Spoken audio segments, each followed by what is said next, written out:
দুপচাঁচিয়ায় বিশ্ব শিক্ষক দিবস উদযাপন ও গুণী শিক্ষকদেরকে সম্মাননা প্রদান করা হয়েছে। এ উপলক্ষে সকালে একটি র্যালি বের হয়ে প্রধান সড়ক প্রদক্ষিণ শেষে উপজেলা মডেল মসজিদের হলরুমে আলোচনা সভা ও উপজেলা পর্যায়ে শ্রেষ্ঠ শিক্ষকদেরকে সম্মাননা প্রদান করা হয়। উপজেলা মাধ্যমিক শিক্ষা কর্মকর্তা জাকির হোসেনের সভাপতিত্বে ও একাডেমিক সুপারভাইজার মাহমুদুন নবীর সঞ্চালনায় প্রধান অতিথির বক্তব্য রাখেন উপজেলার নির্বাহী অফিসার শাহরুখ খান।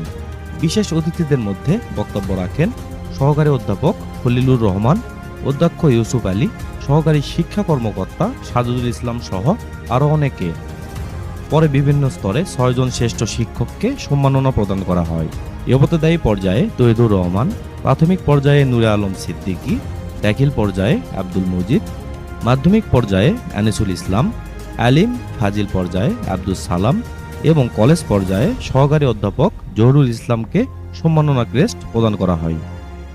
এ সময় উপস্থিত শিক্ষক শিক্ষার্থীরা শিক্ষার মান উন্নয়নে সমন্বিতভাবে কাজ করার প্রত্যয় ব্যক্ত করেন।